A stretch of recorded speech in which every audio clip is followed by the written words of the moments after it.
사도 바울의 사명은 선포자요, 또 사도요, 또한 교사였습니다. 우린 내 자신이 하나님께로부터 부여받은 바 사명이 무엇인지를 분명히 알 필요가 있습니다. 왜냐하면 사명을 알아야 자신이 해야 할 일이 무엇인지, 또 그 경계를 분명히 할 수 있기 때문입니다.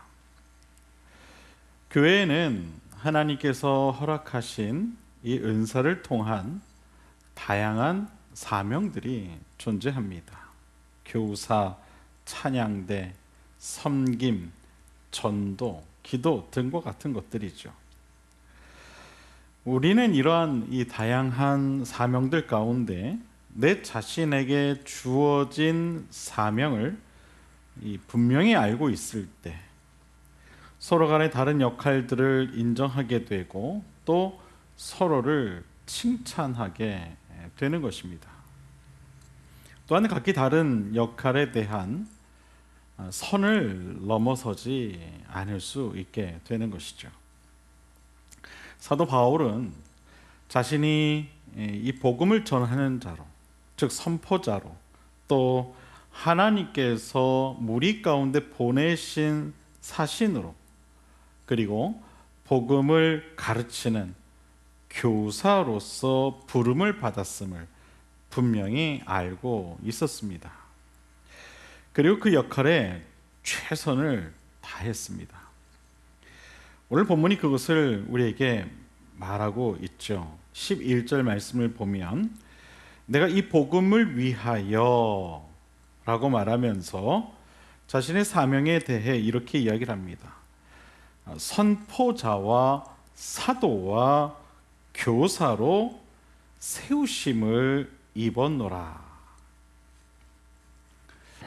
사랑하는 여러분, 여러분도 하나님께로부터 여러분 각자에게 주어진 사명을 분명히 깨달아 그 사명에 합당한 최선을 다하는 그러한 신앙이 되시기를 바랍니다. 뿐만 아니라 각자에게 주어진 사명을 또한 인정할 줄 아는 그러한 지혜가 있게 되기를 바랍니다. 사명자는 자신의 역할이 어떠하든지 그것을 부끄러워해서는 안 됩니다. 교사나 찬양대나 또 섬기는 자나 전도하는 자나 기도하는 자나 모두가 다 자신의 사명을 자랑스러워할 필요가 있다는 것입니다.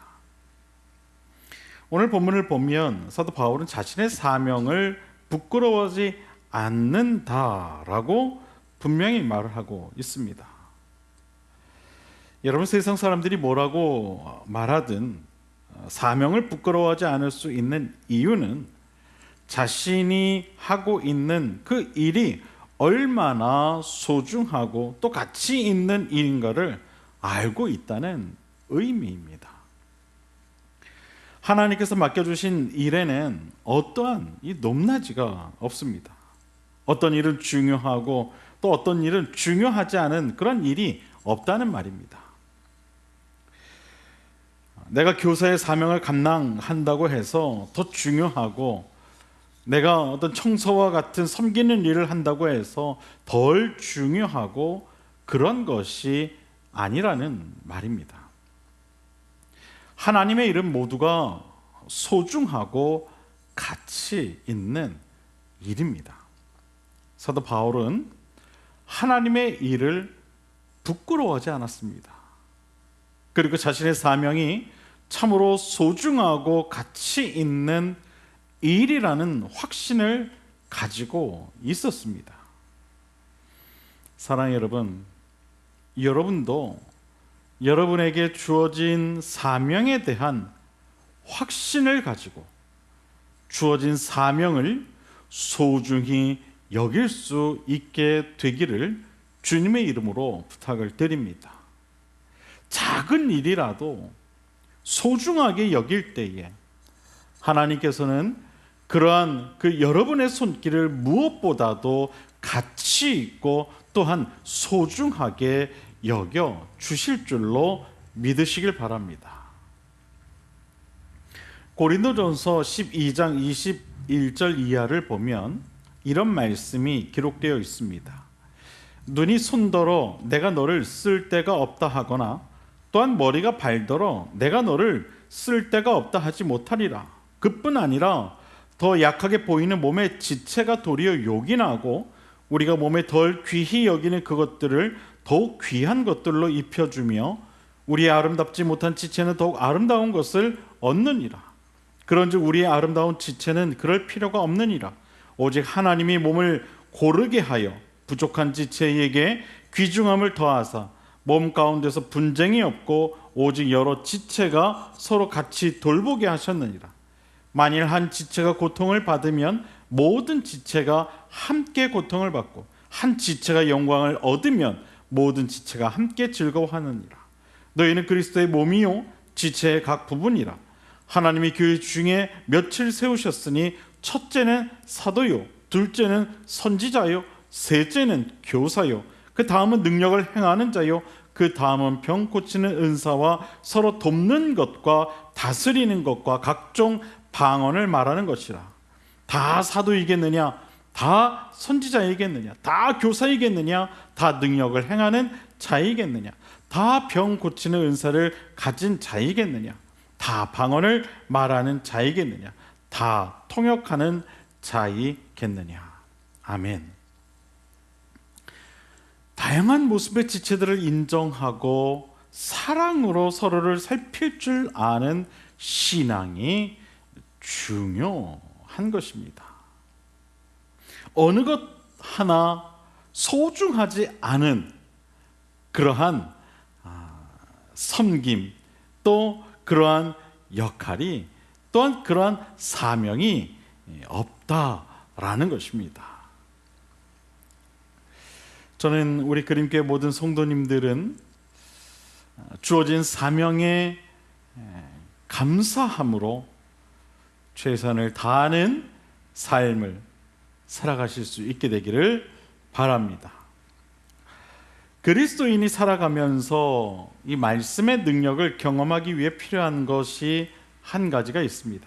그것은 바로 성령의 도우심입니다.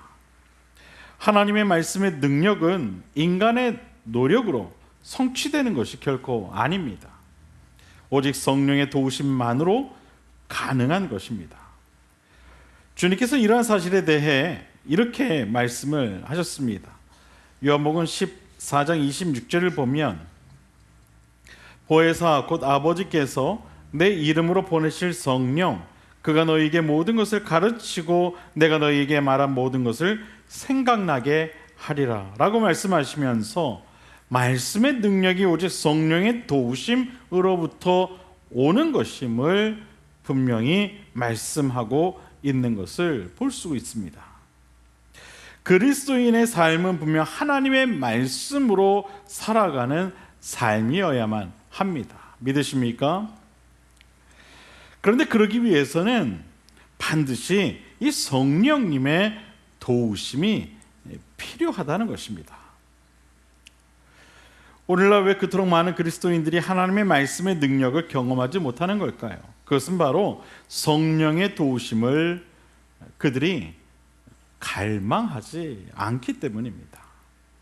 하나님의 말씀을 이해하고 공부하여서 성경적 지식의 이성적 능력은 커지긴 했지만 그 이면에 성령의 도우심에 갈망함이 부족하기 때문에 오늘날 많은 그리스도인들이 하나님의 말씀의 능력을 경험하지 못한다는 것입니다.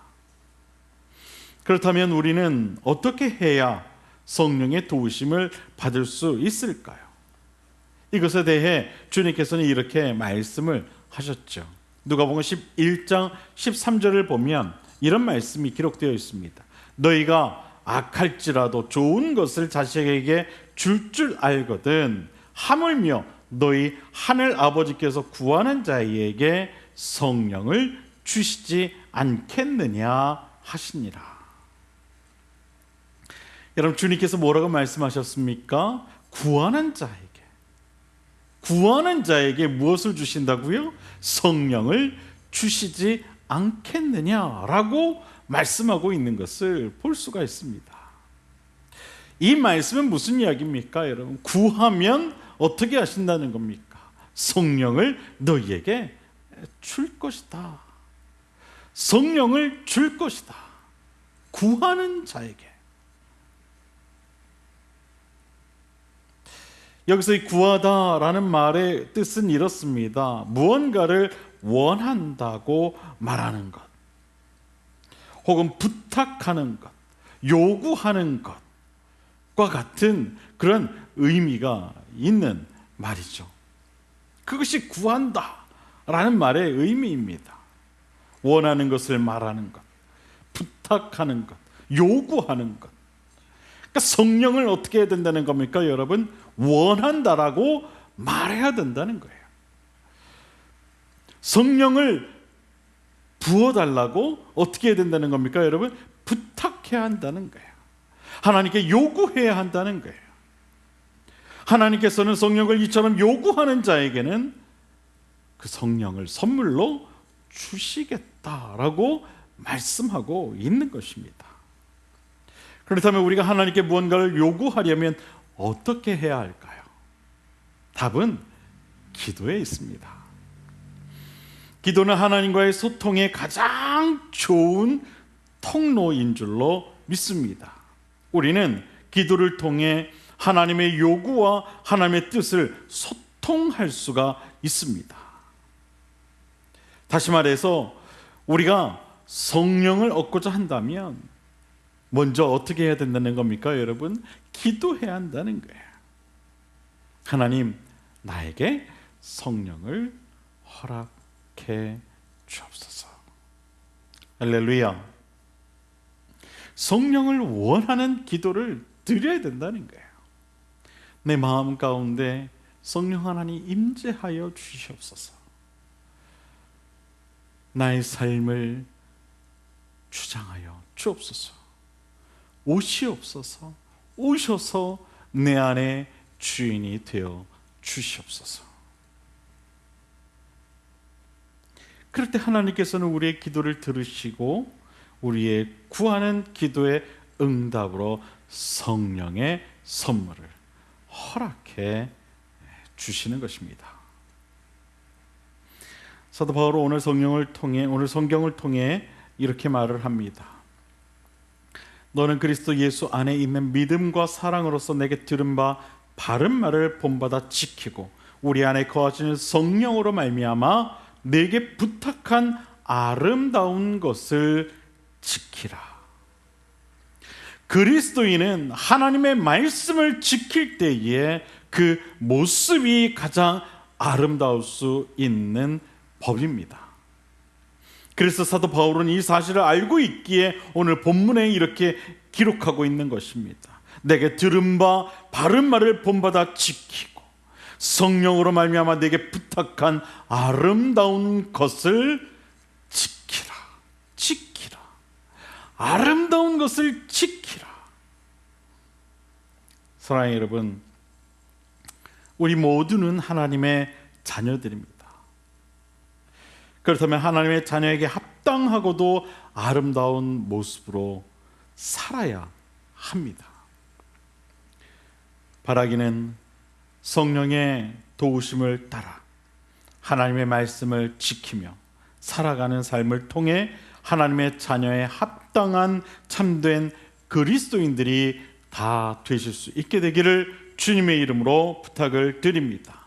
그래서 우리 그림교회 성도님들의 삶이 하나님께서 보시기에도 참으로 가장 아름다운 그런 삶이 다 되어지실 수 있게 되기를 다시 한번 주님의 이름으로 간절히 축원을 드립니다.